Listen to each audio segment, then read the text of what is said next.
Thank you. My name is Marianne Thieme and I'm a member of parliament for the Party for the Animals in the Netherlands.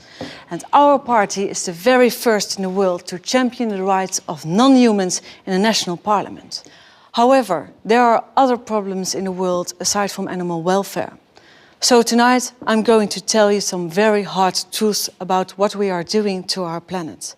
And I'm so pleased that you are ready to face up to these realities.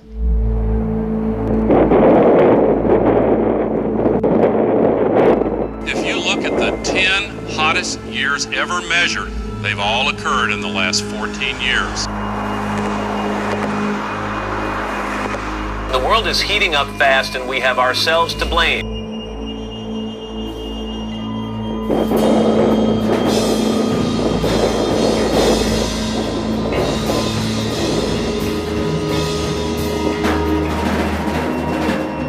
Global warming is real, and we humans are almost certainly the cause.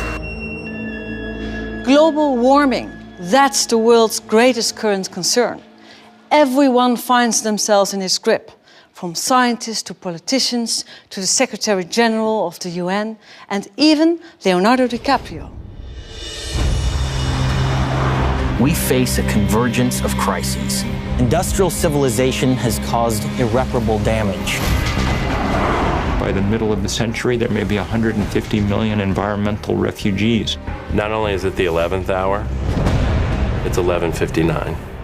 But it's that other film made by Nobel Prize winner Gore, which has truly succeeded in putting this global problem on the map.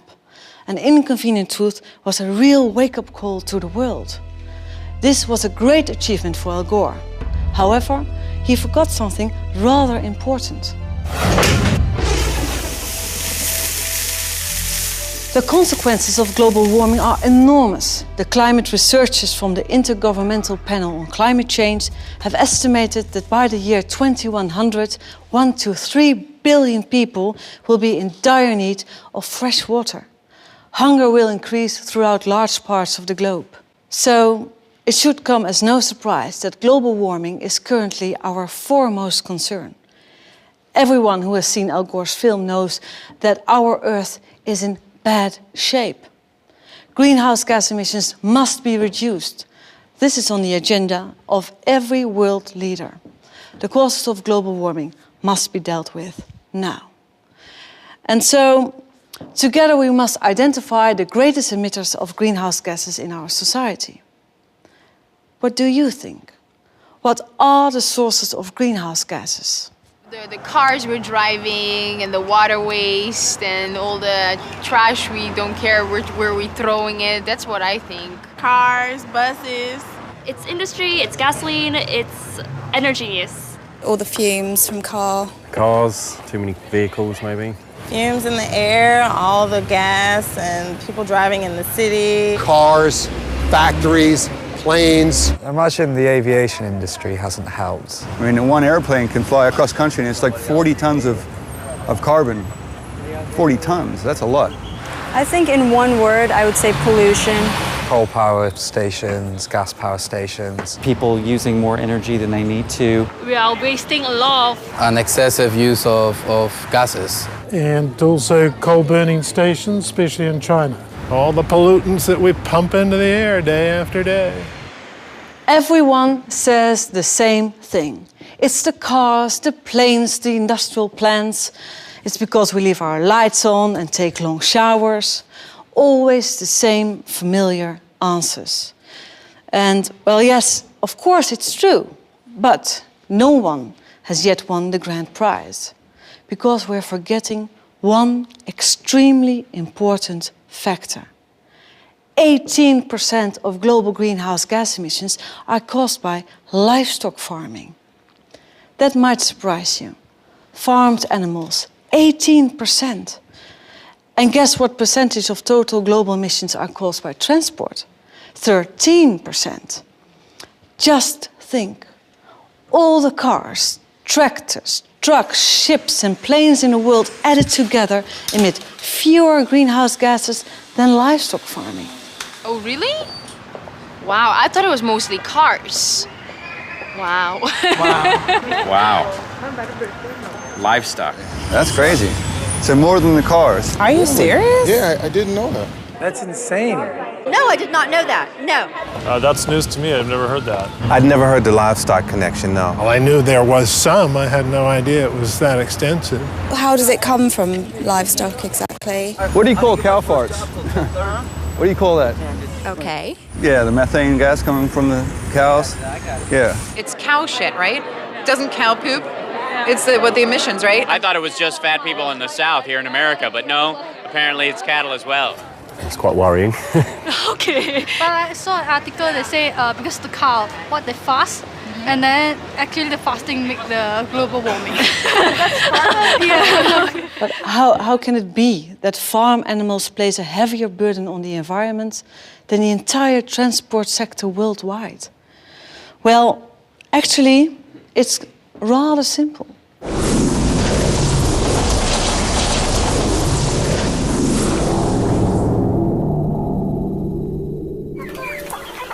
Once upon a time, a farmer was someone who owned land and some animals. Nice and quiet around here. If there was more land, then he bought some more pigs, a few chickens, and some cows. Well, that's a fine kettle of fish. You know what? All that grubbing around outside takes far too long. We're going to fatten you up and fast. It's not a fairy tale storybook. You're there to be eaten. Not sure that's such a compliment, really.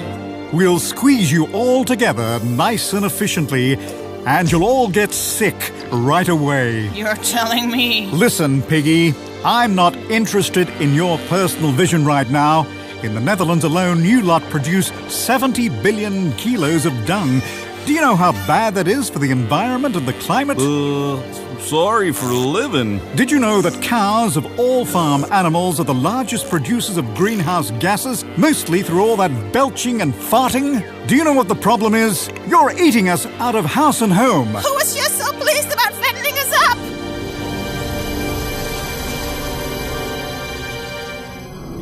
But all that food has to come from somewhere, doesn't it? So we destroy the rainforests and plant soya crops instead. But the rainforests are really important for the absorption of carbon dioxide.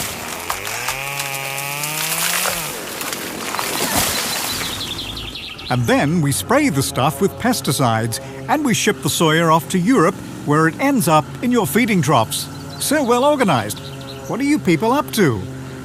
Well, that's not our fault. Who actually wants to eat meat anyway? The consumer, okay? Is there something wrong with that? Well, that's a good question. Who actually eats so much meat? Eating meat is a luxury that we've got all rather too used to. Don't dare touch our steaks. Keep your hands off our barbecues. But once it becomes clear that all this meat is making a major contribution to the destruction of our Earth, shouldn't we think again? And yes, I hear some of you thinking, here we go again, yet another vegetarian fanatic. But I'm certainly not the only one who's worried about this issue.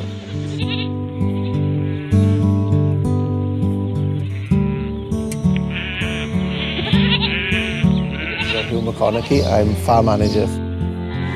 We farm 1,000 hectares of land in mid Wales.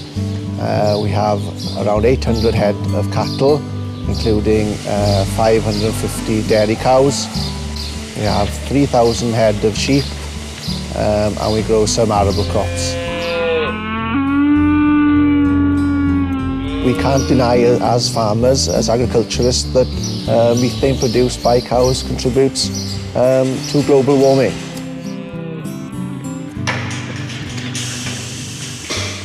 I'm David Davis. I work at the Institute of Biological, Environmental and Rural Sciences at Aberystwyth University.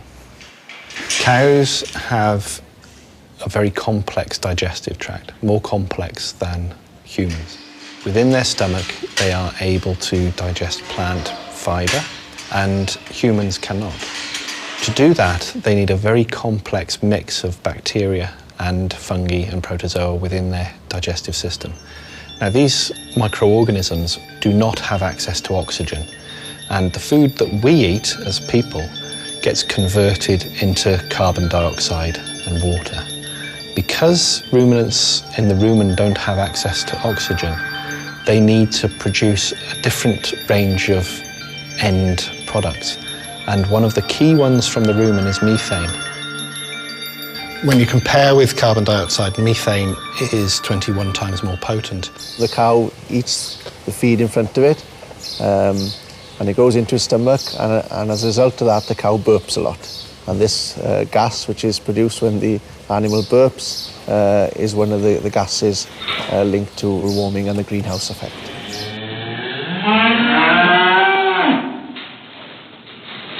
Every cow and every ruminant regurgitates its food into the mouth to chew, and this enables the microorganisms in the stomach to actually get better access to that feed. And whilst they're regurgitating it, they're actually releasing methane. So every time the cud, as it's called, comes into the mouth, a small amount of gas will also be released, and this will contain a large proportion of methane. No, you don't notice anything about it because it's just a natural process which occurs in all ruminants. The dairy cow that's producing 8,000 to 10,000 litres of milk every year will produce around 500 to 700 litres of methane every day. So your average cow will produce around 700 litres of methane per day. This is equivalent to the amount of greenhouse gas CO2 emissions produced by a big 4x4 vehicle travelling around 35 miles per day. The ruminant population within the world is probably growing, and it has to grow in line with the growth in population in order to feed that population. I think it should concern everybody. In 2006, the Food and Agriculture Organization of the UN, the FAO, published an important report which first brought the link between livestock farming and climate change to light. I'm now going to speak to Dr. Henning Steinfeld, the chief author of this report. Dr. Steinfeld, you have calculated that livestock farming is responsible for 18% of greenhouse gas emissions. That's quite a lot. In fact, 18% is quite a lot. It has to do with the fact that in this assessment we took into account all the changes in land use that are related to livestock, the production of animals in terms of methane, the manure management in terms of also methane and nitrous oxides, and the various steps of the feed production, livestock production, processing, transport, and so on that have to do with livestock and feed commodities. And this is how you get to 18%. Okay. How did you respond yourself when you were confronted with these figures? I knew it was high. I knew also the impact on water and biodiversity was going to be very significant. I didn't expect it to be quite as high, but this is the figure we came up with. And what do you think? What was the most shocking, amazing conclusion from your report? Well, I think one of the issues is that this huge environmental impact that livestock have is not well understood by the public. It is not even well understood by the farmers themselves. So there is actually a strong case for regulating the livestock sector much more than is currently the case. Thank you. Everyone is talking about global warming and trying to find out why it is happening. But how can it be that livestock farming is hardly ever mentioned as one of its causes? Certainly when more and more scientists have made the link between livestock farming and climate change.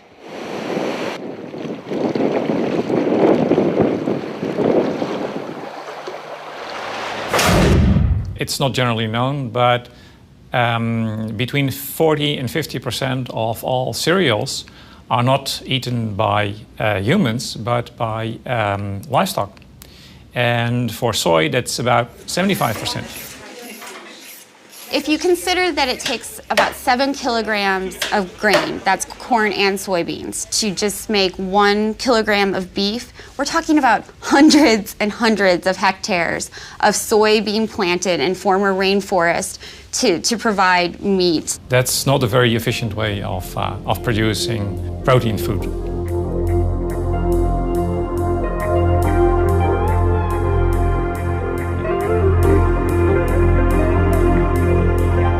The soy is being imported from places like Brazil. Brazil has the biggest soy export market in the world, and their soy production has grown since the 1960s, something like 57 times. So they're just producing more soy than ever before. And most of that soy is being produced in very environmentally sensitive areas, including the Amazon rainforest and the Cerrado, which is a woodland savanna.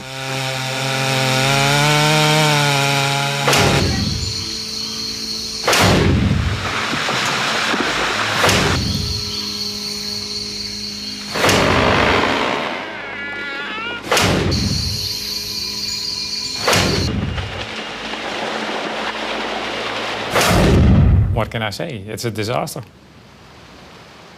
The main drawback is losing biodiversity, but indirectly it's also influencing climate change. It's speeding up the climate change that's already occurring. Carbon sinks are places in the world like the rainforest or the Cerrado or some agricultural lands that soak up and sequester carbon. And when those are lost, we're losing a very important tool in the fight against global warming.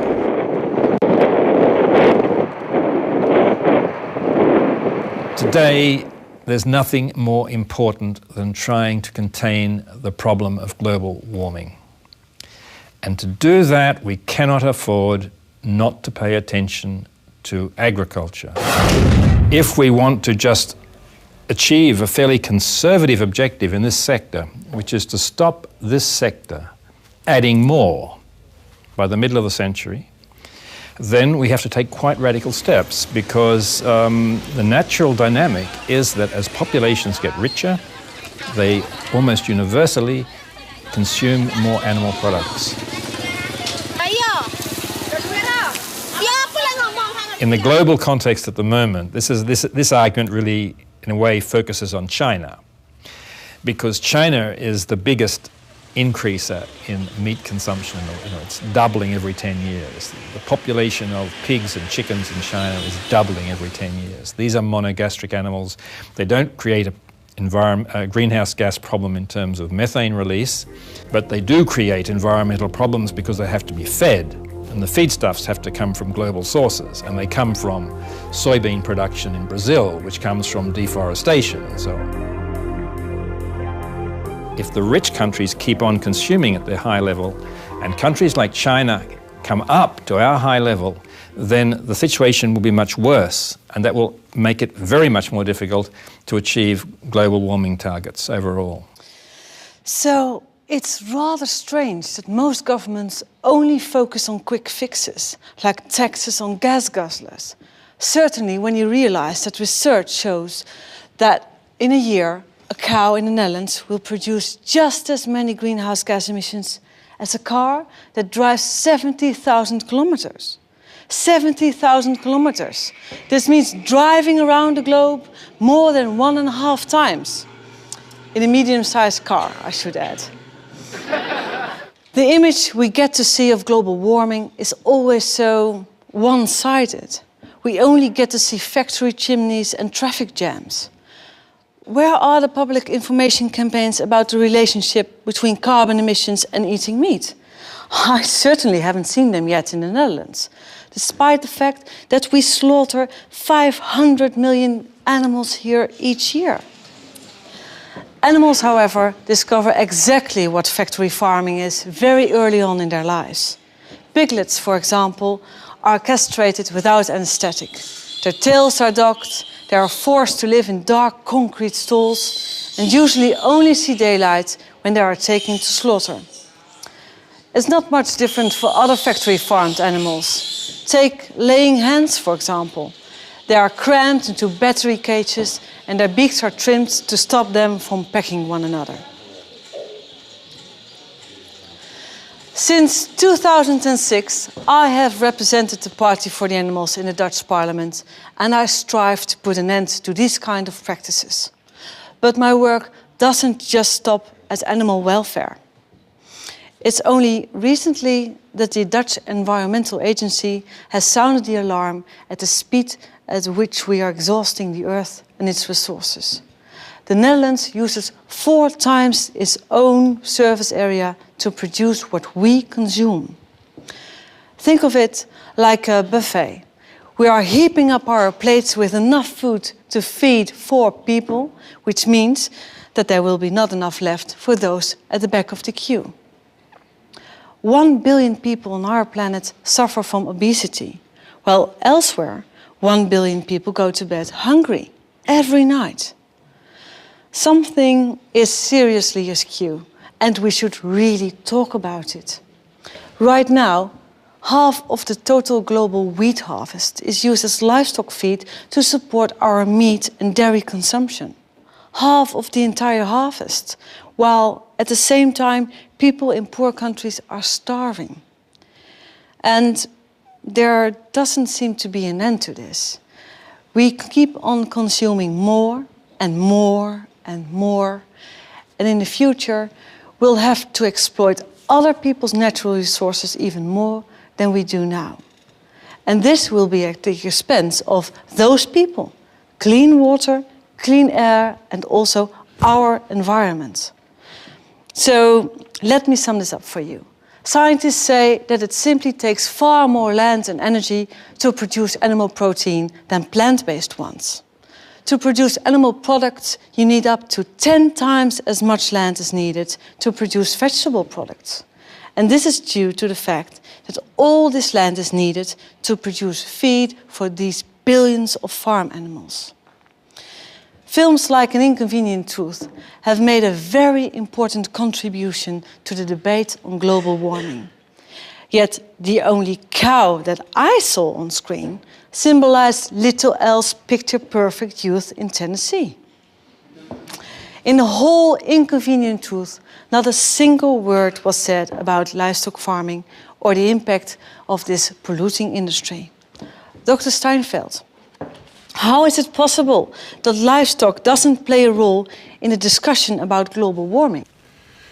Well, I think that the fact is that in the climate change discussion, much of the focus is on carbon dioxide. And the carbon dioxide emissions, if you look at the livestock sector, only make up about 1/3 of the total greenhouse gas emissions. Nitrous oxides and methane don't come very strongly into the debate, but they are much more potent in terms of greenhouse gases than carbon dioxide, and they need to be factored in. But Al Gore didn't say one single word about the livestock industry in his documentary. What do you think? Didn't you miss the aspect as well? It is certainly missing. The entire aspect of food is missing. And I think everyone needs to know that food and agriculture contributes to climate change and has environmental impact. And one needs to make choices if one wants to be environmentally friendly that are in line with the environmental impact of producing various types of food. Well, I think he should have said something about it. Have you ever tried to convince him? Well, I'm not someone who knows Al Gore personally.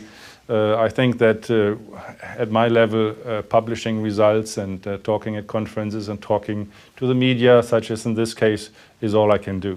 Well, thank you. He doesn't know it either. So I went to the United States to find an answer to this question. Unfortunately, Al Gore was busy, but I did manage to speak to some other people who had quite a bit to say on the subject.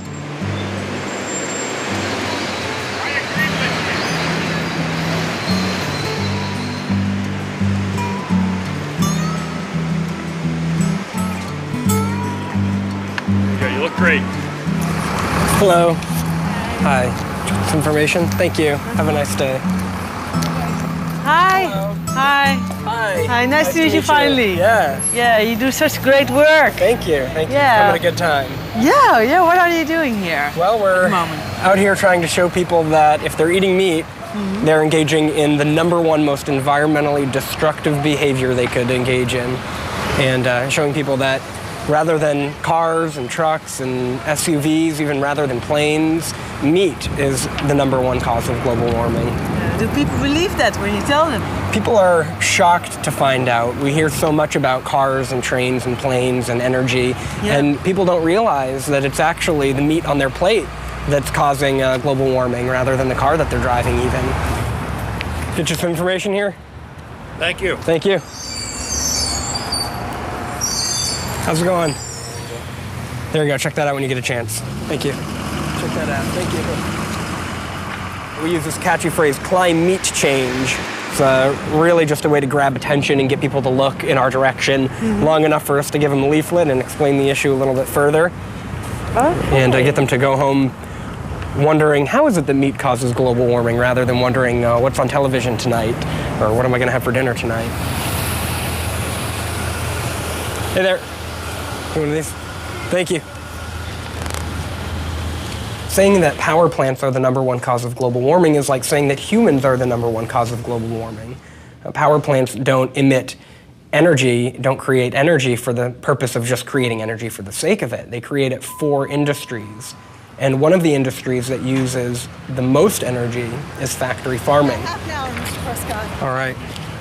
In the US, the meat industry uses about 1/3 of all the fossil fuels that we generate.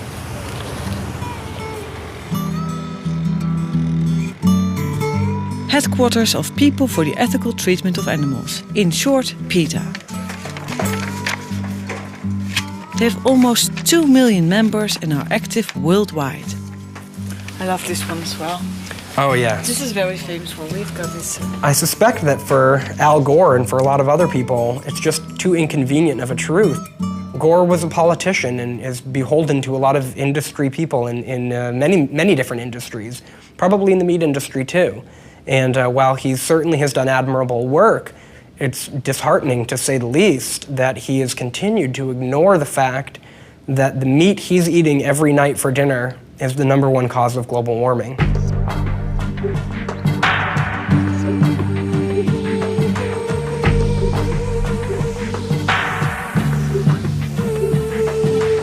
I'm Alicia Silverstone, and I'm a vegetarian.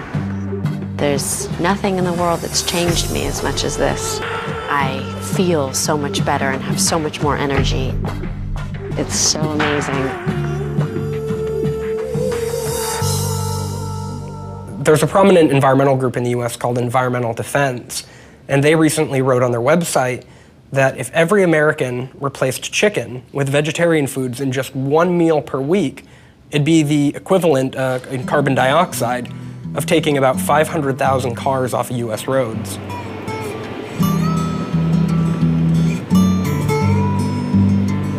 Here in the United States, big is beautiful. This applies to the cars and definitely to the steaks.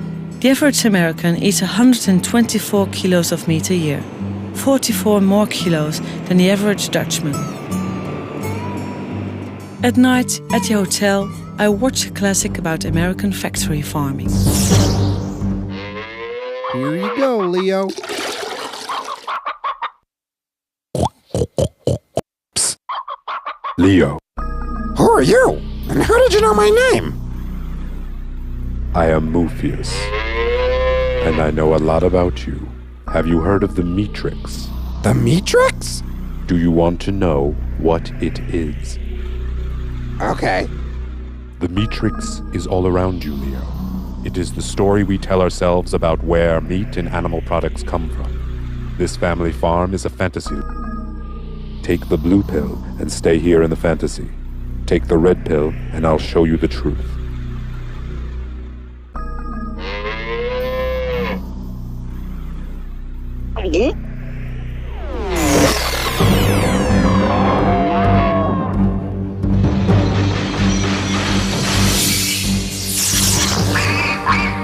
Welcome to the real world. Wow! What is this horrible place? This is a factory farm, Leo. Places like this are where most eggs, milk, and meat come from. How did this happen? I'll show you. In the mid-20th century, greedy agriculture corporations began modifying sustainable family farming to maximize their profits at great cost to both humans and animals. Factory farming was born. Animals are packed as closely together as possible. Most never see sunlight, touch ground, or get fresh air. Many can't even turn around. These cruel conditions cause fights and disease amongst the animals. To fix this, the corporate machine began systematic mutilations, practices such as debeaking chickens.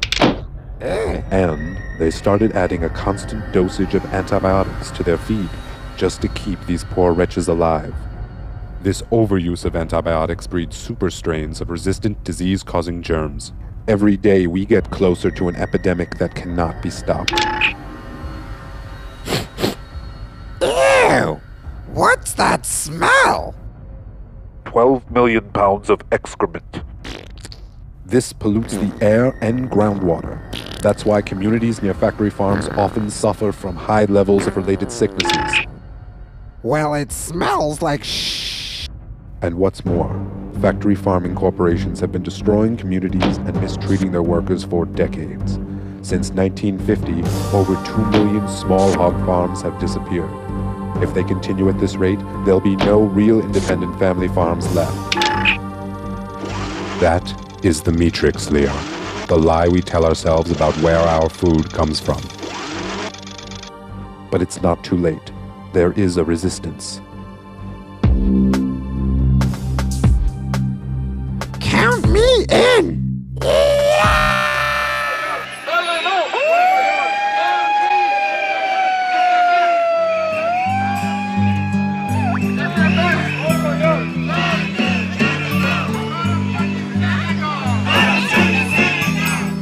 Washington, city of politicians, policymakers, lobbyists and activists. Think of the seals when you buy your meals! Boycott Canada! Today, a demonstration against the seal hunt is held at the Canadian Embassy. Think of the seals when you buy your meals! Boycott Canada! This demonstration was organized by the Humane Society of the United States, America's largest animal welfare organization with 10 million members. 30 minutes later, I have an appointment on Capitol Hill with Wayne Purcell, the president of the Humane Society. Hi. Hello there. Hi. Hello there. Welcome to the United States. Welcome to Washington, our nation's capital. Thank you. And we're so proud of what you've accomplished in Thank Holland you. with your election. We all took note last November of how you were elected, and you're the first party for the animals in the world to achieve this. True. So thank you. And we Thank look you. forward to learning about what you've done. Oh, okay, it's so nice to meet you finally. You're the biggest organization on animal welfare. Yes, we are. We have 10 million supporters here in the United States in terms of paying supporters. Yeah. And then, of course, we have millions more who believe in what we're doing, and we're here to organize that sentiment to achieve political reforms for animals, among doing other things. We try to pressure corporations to do the right thing, and we educate the public, and we do hands-on care of animals as well. But the political work here in Congress is very important. Hi.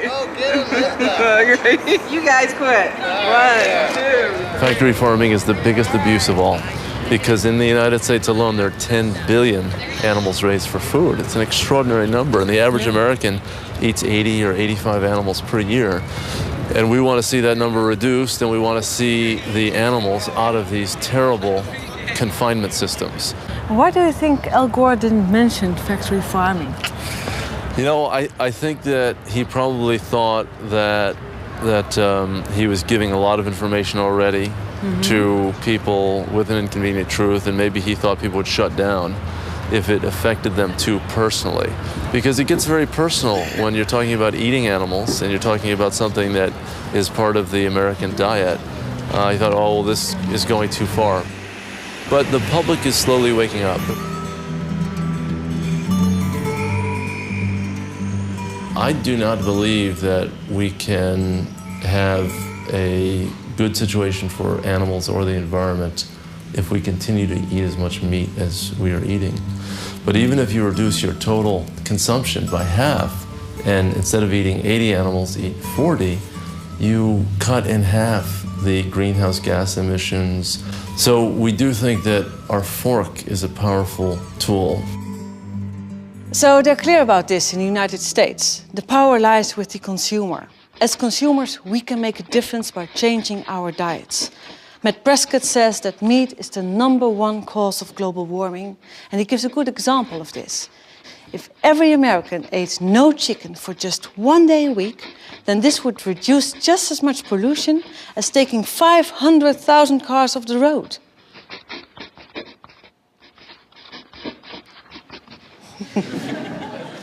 It's funny. Okay, I can hear you thinking, meat and other animal products are bad for the environment. I get it.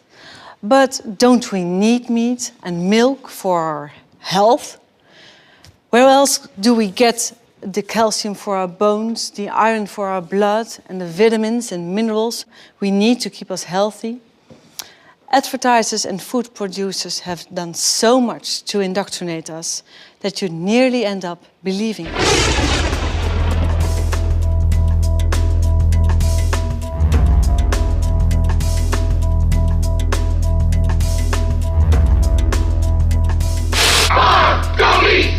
Pints of lamb are only $1.99 a kilo.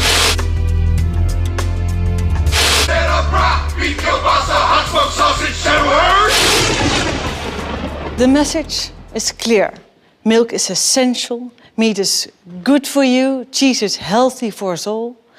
But who benefits most from meat and dairy products? The consumer or the producer?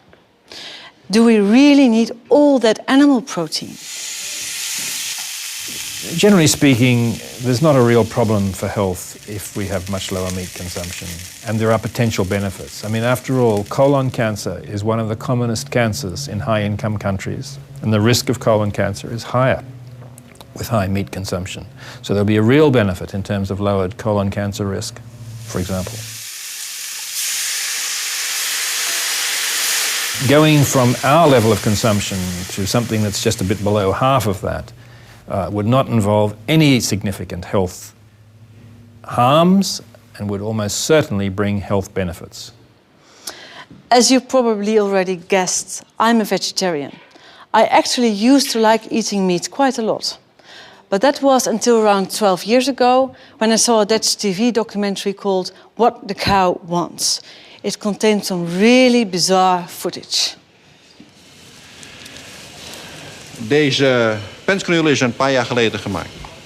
En daar kunnen koeien heel lang mee blijven leven. Soms wel meer dan 10 jaar. Dat is een gat met een diameter van een 10 centimeter. Daarin zit een siliconen ring met erin geklemd een deksel. Als ik nu druk, dan moet het mogelijk zijn om deze deksel naar binnen te drukken. Nu is die open. De deksel is eruit, kan eruit. En hier hebben we dus een gedeelte van de grassilage die het dier zojuist gegeten heeft. When I saw this, for me, that was the very limit. Animal diseases, animal suffering, animals that were no longer treated as living beings. I had seen it all. And I thought, no, not in my name. I want no part in this anymore. En zo kan het dekseltje er weer op.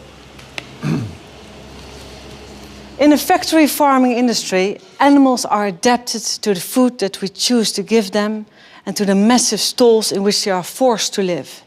They are mutilated, they are given antibiotics to stop them getting sick. Pigs are now sometimes even given anti-stress pills to help them cope with their unnatural living conditions.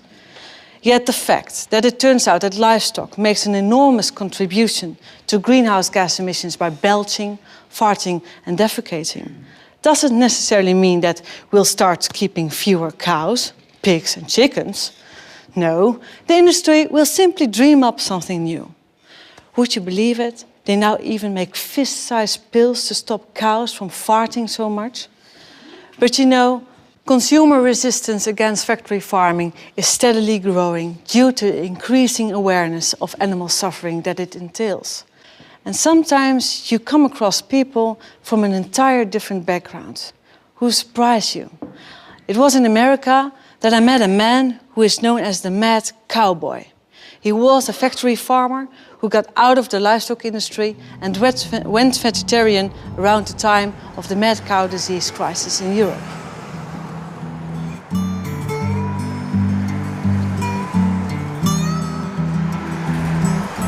Hi, nice to finally meet you. Nice to see you're unlost again. Yeah, finally, we made it. My humble abode. Thank you. Oh, it's nice and warm here. This is on the farm, and this is one of the dogs we had, which was Sam, good critter. That's the farm.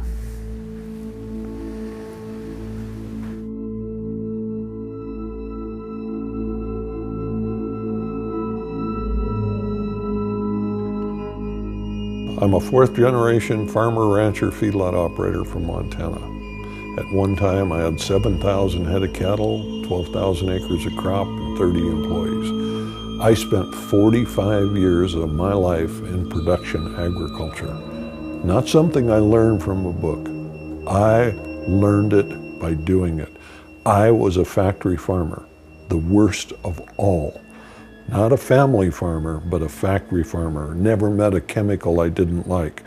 We'd actually grind up animals and feed them back to our animals. Had all of the bad habits. What are you doing here? Branding. Oh. See there? I've branded hundreds of thousands of animals. It's still allowed? It's still allowed in America? Absolutely. 1979, I ended up paralyzed from the waist down. Doctor told me I had a tumor on my spinal cord. He said, if that tumor's on the inside of the cord, you have less than 1 chance in a million you will ever walk again.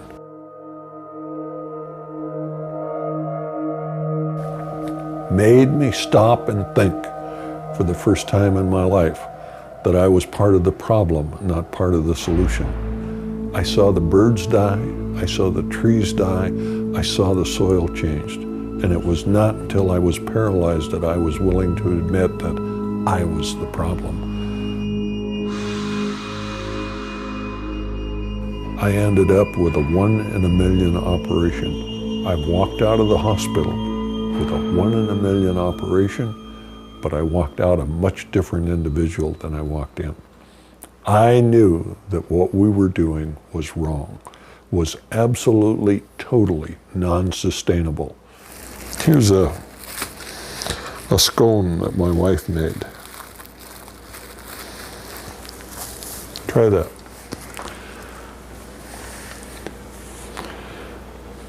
Vegan. Everything in the house is vegan. Yeah. There's no animal products in anything that we have here. Oh, and it tastes good.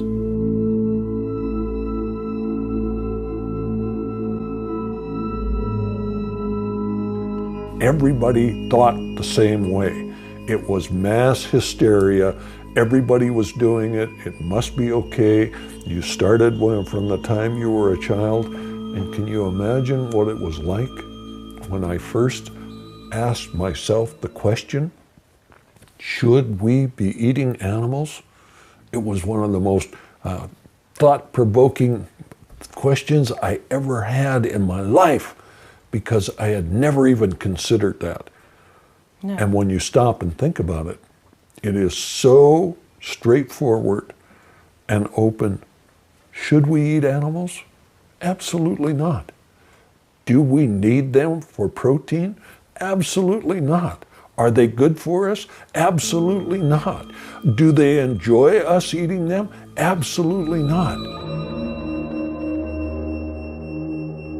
My hometown newspaper put my picture in the front page, and it said, Montana's most famous vegetarian. I picked up the phone and I called him up and I said, why don't you tell it the way it is? Montana's only vegetarian. And they said, no, we have one of you kind of guys here at the paper, so we know there are two. But people don't want to believe that somebody that from the inside of the industry, you know, that when you look at it, the one thing when I debate the issue with somebody from the industry, their common defense is, oh, well, you don't understand. I spent 45 years of my life there. There's nothing that they have done that I haven't done more of it. I've milked more cows, I've slopped more pigs, I've fed more animals, and when they tell me I don't understand, I understand. And what I understand is what we're doing is wrong, it's non-sustainable, it's not good for us, it's not good for the animals, it's not good for the planet. The sooner we stop what we are doing, the better we'll all be.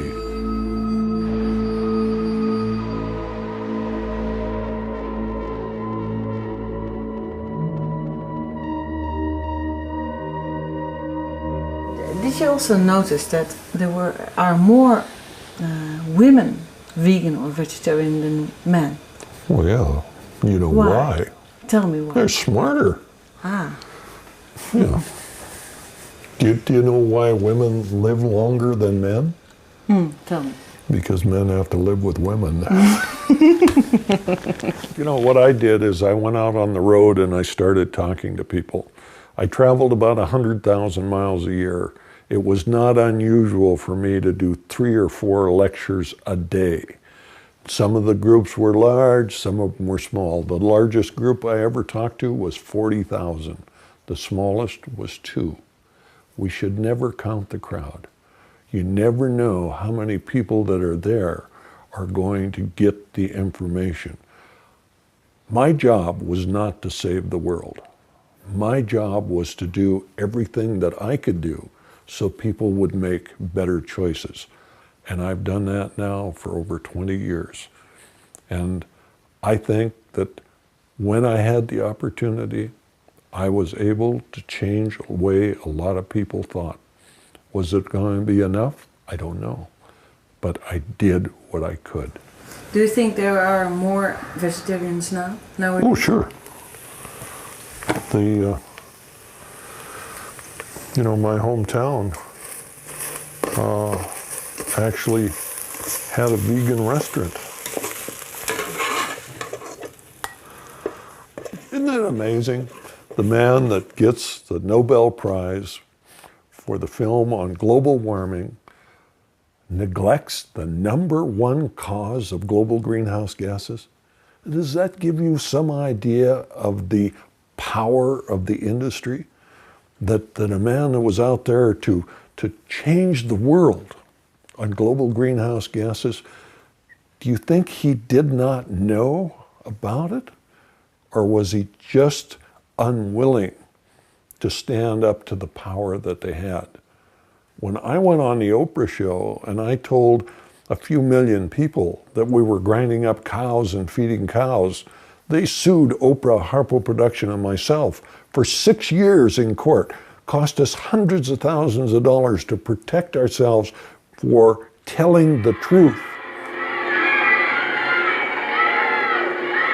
My reaction is that free speech not only lives, it rots.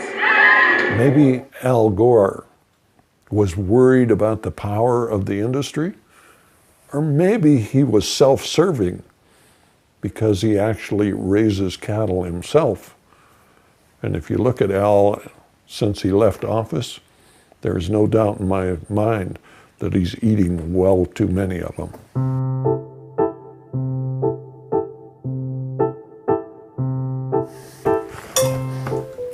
If there's something you would like that you don't see, I'll get it for you. No salt or pepper. No, that's fine.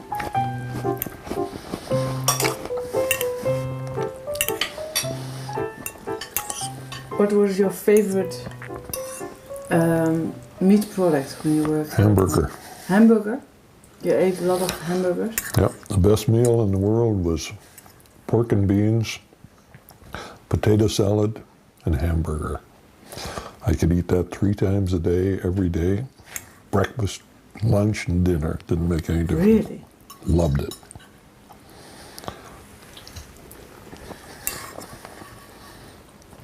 Turned out okay.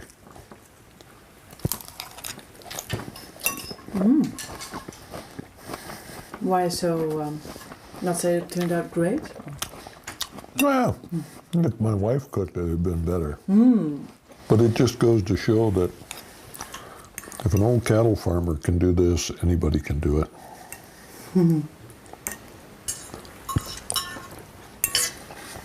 It's just a matter of time. It doesn't mean that we should slack off on what we're doing.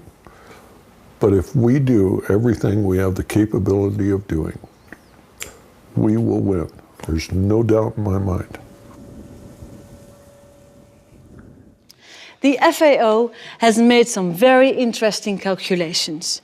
Between 1950 and the year 2000, the world population grew from 2.6 billion to 6 billion people. Yet meat production increased fivefold, from 45 to 233 billion kilos of meat each year. It's predicted that there will be 9 billion people living on our planet by the year 2050. And what will happen with the meat production?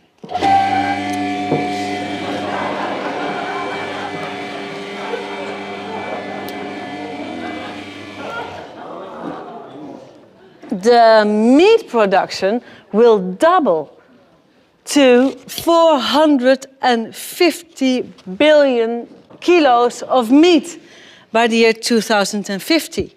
And of course, the greenhouse gas emissions will double too.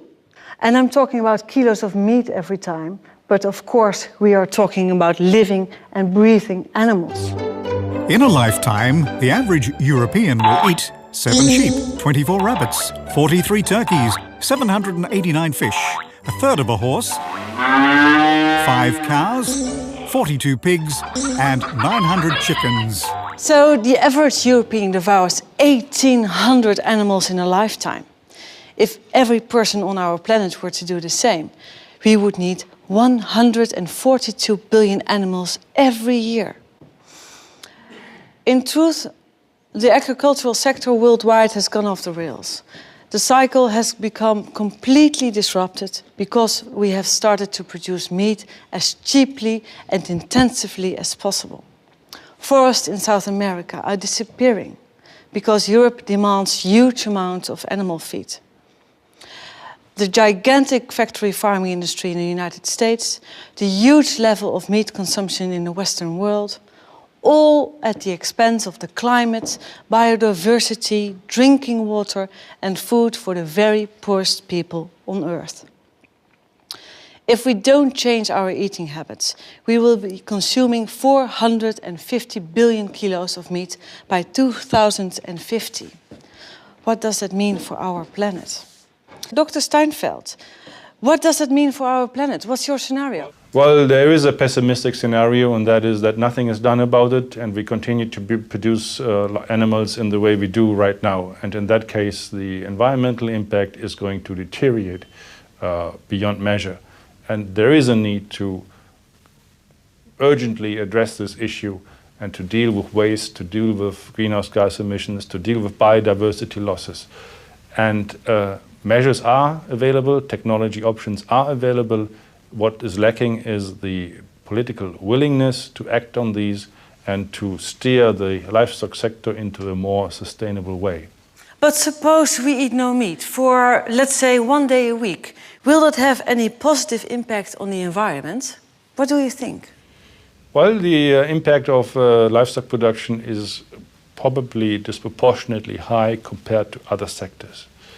So reducing consumption is likely to have a positive impact on the environment. What do you expect? Are we going to eat less meat in the future?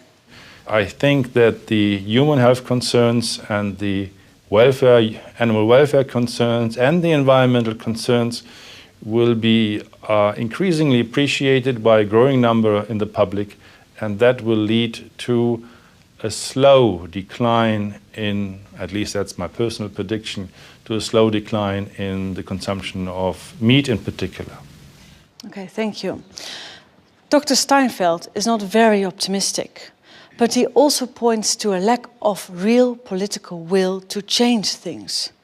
Yet, is this enough to lead us to despair? Well, I don't think so. There are some rays of hope, tiny rays of hope. I think that is just because people simply don't know. I'm sure that if they knew, they'd want to change their eating habits. But even politicians, who you would expect to know more, haven't got the faintest clue. This became crystal clear during a recent debate on deforestation in the Dutch parliament. De ontbossing, meneer Blom, zoals u weet, wordt voor een heel groot deel ook veroorzaakt door onze intensieve veehouderij. Ja, ik vind het altijd verbazingwekkend hoe de Partij van de Dieren in staat is om een onderwerp per interruptie te introduceren wat absoluut niet gaat over de tekst die ik hiervoor uitsprak. U moet mij niet kwalijk nemen dat ik geen idee heb wat de relatie is tussen intensieve veehouderij en de relatie tot ontbossing. Ik weet niet waar. Het spijt me, maar dan moet ik u helaas het antwoord op schuldig blijven. Nee, dat zie ik me waarschijnlijk niet, maar ik weet het gewoon niet. Well, in fact, it's all so simple. Less meat, fewer animals, reduced greenhouse gas emissions, reduced water use, and less deforestation. Johan Rank has directed music videos for Madonna, Beyoncé, and Robbie Williams. And when he heard about the environmental problems caused by livestock farming, he thought, shit, man. And made a very simple yet very effective short film that I don't want to keep from you.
In May 2007, the English newspaper The Daily Mail published an article called Secret Plan to Turn Us All Veggie. And I quote, "Secret plans to encourage the nation to give up eating meat are being examined by the government to help save the planet. A leaked email expresses sympathy for the environmental benefits of a mass switch to a vegan diet." That's interesting. How much could reduced meat eating contribute to carbon savings? Together with the Free University Amsterdam, the Nicholas G. Pearson Foundation set out to discover what kind of carbon savings could be made in the US if they all went without meat for 1 or more days. And this is the result. If all Americans ate vegetarian for 7 days, they would save around 700 megatons of greenhouse gas emissions. That would be just the same as taking all the cars in America off the roads. Every single car. If everyone in America didn't eat meat for 6 days a week, this would make the same carbon savings as eliminating the total electricity use of all households in the States. This would result in carbon savings equivalent to planting 13 billion trees in your garden and letting them grow for 10 years. That's 43 trees for every American. This would result in carbon savings equivalent to halving the domestic use of all electricity, gas, oil, petroleum and kerosene in the United States. If all Americans cut out meat for 3 days, they would save almost 300 megatons of greenhouse gas emissions. This would have a greater impact on reducing global warming than if all cars in the US were replaced with Toyota Priuses. This would have the same positive effect on reducing greenhouse gases as replacing all household appliances like fridges, freezers, microwave ovens, dishwashers, washing machines, tumble dryers, and so on and so forth. And I mean replacing all appliances with energy efficient ones. Wouldn't that be great? What do you think? Would cutting out meat for just 1 day really have any effect? Well, I was flabbergasted with the result. If all Americans didn't eat meat for just 1 day a week, this would save 90 million plane tickets from New York to LA or from LA to New York. 90 million tickets each year just by eating no meat for just 1 day a week. You see,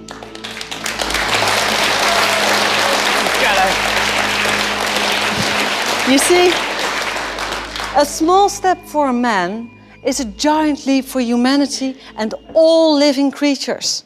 And you don't have to wait. You can start today with your own tasty and simple solution to the climate problem. The question we have to ask ourselves is simply, how many days a week shall I go without meat to reduce global warming? I think it would help, especially if they did 1 day a week. I think that makes a huge difference. It makes a huge difference not only for the environment, but for the animals themselves, and then for our bodies. Not only think it would help what you're talking about, but I think it would help the karma also. Greenhouse gas is a really important thing. Global warming is really important. But does anybody ever talk about the amount of water it takes? There's so much waste. And I think if more people were aware of that, they would make the choice, because it's a very easy thing to do.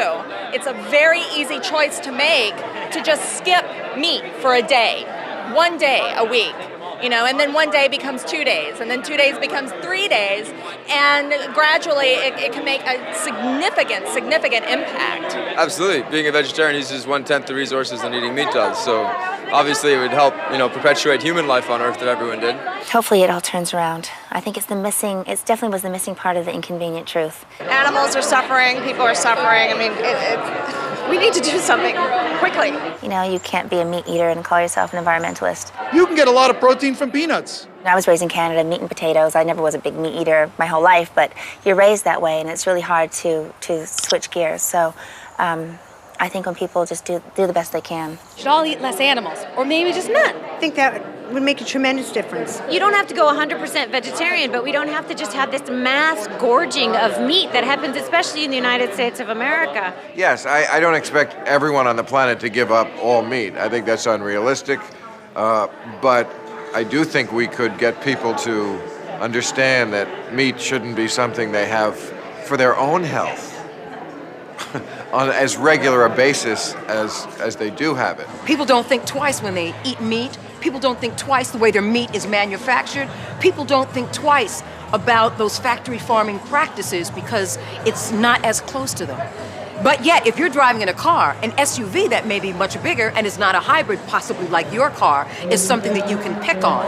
It's an easy thing to pick on, but we need to start picking on ourselves, and we need to start picking carefully what we eat, how we eat, when we eat it, where we get it from. We need to do the research and do the work to find those things out and make ourselves smarter. So if we're going to talk about SUVs and car emissions, we can also be smart enough to find out where most of those emissions are actually coming from.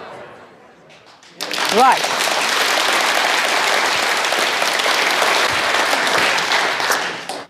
Actually, the solution to our climate problem is child's play.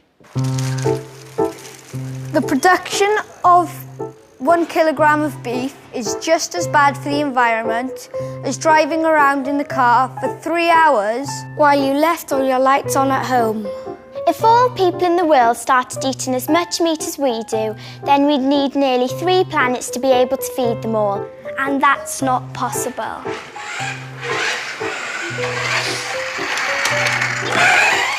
If we all didn't eat meat for 3 days a week, this would lead to the same carbon savings of halving the electricity use in all households in the United States. A vegetarian in a Hummer produces fewer carbon emissions than a meat eater in a Toyota Prius. But a vegetarian on a bike is much better. There are hundreds of millions of vegetarians today, and many more people who have already started eating less meat. Personally, I like to call them meat leavers. No, you didn't hear me wrong. I didn't say meat cleavers, but meat leavers. And if you've heard all this and are still not convinced, if climate change doesn't really matter to you, then why not just reduce your meat consumption for the sake of the animals? Because they cannot stand up for themselves and are the direct victims of our excesses. Thank you.